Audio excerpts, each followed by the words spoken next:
नमस्कार, आप सभी को जनवार्ता न्यूज में स्वागत है। आज हमारे साथ खास शख्सियत है राष्ट्रीय लोक मोर्चा के शिक्षा प्रकोष्ठ बिहार प्रदेश अध्यक्ष प्रोफेसर अरविंद कुमार सिंह। सर, सबसे पहले स्वागत है आपका जनवार्ता न्यूज में। आपका भी बहुत बहुत धन्यवाद और स्वागत। क्या कहेंगे प्रोफेसर अरविंद सर, प्रशांत किशोर के द्वारा इन दिनों एनडीए के कई नेताओं पर जो आरोप लगाए जा रहे हैं, इसको लेकर आपके क्या कुछ राय? आरोप कोई लगा रहा है, इससे बहुत बहस नहीं है, लेकिन इतना जरूर है कि अगर आप पर कोई आरोप लगा रहा है तो आपकी यह नैतिक जिम्मेदारी बनती है कि आप स्पष्ट करें कि आप उसमें इन्वॉल्व नहीं थे, इन्वॉल्व नहीं हैं, और प्रमाण जनता को दें। क्या कि जनता को कोई दिग्भ्रमित कर रहा है तो जनता के मन में किसी तरह का संशय न रहे, जनता को यह विश्वास हो जाए कि हाँ, यह आदमी सही है। इसके लिए सामने आना चाहिए। जिस पर भी आरोप लग रहा है, चाहे वह जिस भी पार्टी का हो, जनता दल यू का हो, बीजेपी का हो, आरजेडी का हो, अगर सामाजिक के जीवन में है, अब सार्वजनिक जीवन में है, तो आप पर अगर कोई आरोप लगा रहा है और लग रहा है तो निश्चित रूप से उसका स्पष्टीकरण देना चाहिए। इसमें कहीं दुमत नहीं। ऐसे में क्या कहेंगे, एनडीए में सब ठीक ठाक होगा या दरार? इस मुद्दे को लेकर के कोई दरार नहीं है। इस मुद्दे में स्पष्ट नीति है, हमारी पार्टी की भी स्पष्ट नीति है, जनता दल के यू के लोगों ने भी बोला है कि जिस पर आरोप लगता है उसको जनता के सामने आके स्पष्टीकरण देना चाहिए। लालू प्रसाद यादव और वर्तमान में तेजस्वी यादव एवं तेज प्रताप यादव की राजनीतिक रणभूमि को किस तरह से देखते हैं? वो लोग अपने आप को समाजवादी कहते हैं, लेकिन पहले समाजवादी से तो जातिवादी हो गए, जातिवाद के बाद वह घोर परिवारवादी हो गए, और जब परिवारवादी हो गए तो निश्चित ही जब स्वार्थ का टकराव होगा तो उसमें विघटन होना है। अभी तो आप देख रहे हैं 2 पार्टी ही बनी है, इसके बाद बहन अलग अपना सुर अलाप रही है, माँ फिर अलग सुर अलापेगी। चुनाव तो आने दीजिए, चुनाव आते आते खंड खंड में वह विभक्त हो जाएगी पार्टी, और कोई नाम लेना भी इस चुनाव के बाद आरजेडी का कोई नाम लेने वाला आदमी नहीं रहेगा।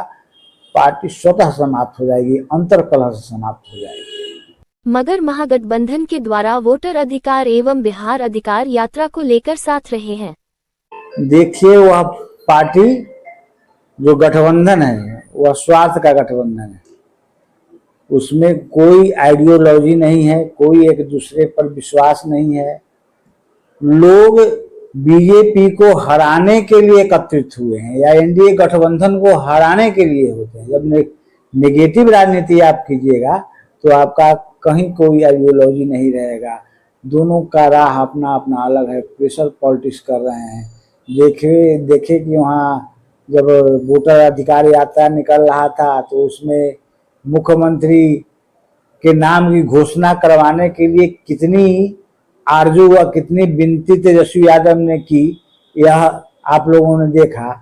राजनीति में अपने बदौलत राजनीति करनी चाहिए, किसी दूसरे के भरोसे राजनीति करने वाले लोग राजनीति में कब तक टिकेंगे? यह दूसरे के भरोसे राजनीति करने वाले लोग हैं, यह चाहते हैं कि हम अपना कांग्रेस से घोषणा करवा करके और आगे अपना मुख्यमंत्री बन जाए, लेकिन ऐसा कुछ होने वाला नहीं है। एक तरफ वोटर अधिकार यात्रा में साथ साथ तो सहयोगी पार्टी बन गए कांग्रेस के पीछे पीछे चले। बाद में उनको ज्ञान हो गया कि हमको तो पिछलग्गू पार्टी बना दिया, तो फिर अपना यात्रा निकाल रहे हैं।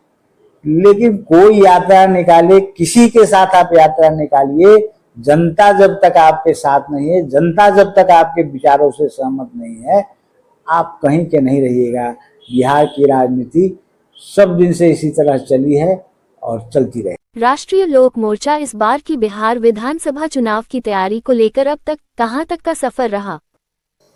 देखिए, बिहार में हम लोग की तैयारी 243 सीट पर है। आपने देखा भी, हमने अलग भी 2-3 रैलियां की, संवैधानिक अधिकार परिसीमन सुधार कार्यक्रम हम लोगों ने जोर शोर से किया। इसके अतिरिक्त जो हमारी पार्टी है, जो सीट मिलेगी उस पर तो निश्चित रूप से 100% जीत दर्ज करेगी।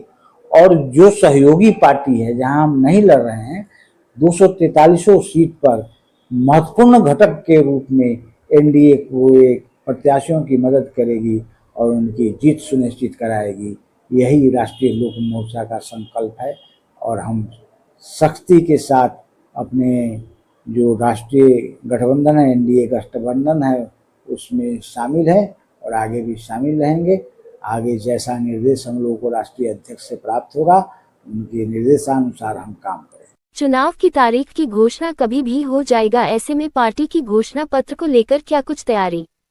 घोषणा पत्र एनडीए का घोषणा पत्र आएगा।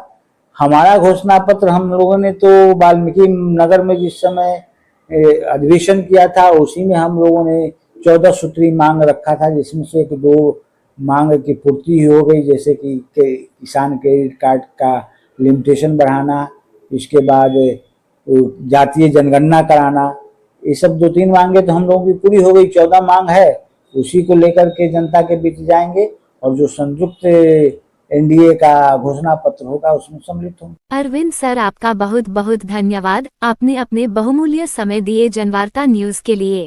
आपको भी धन्यवाद, आपके दर्शकों को भी बहुत बहुत धन्यवाद।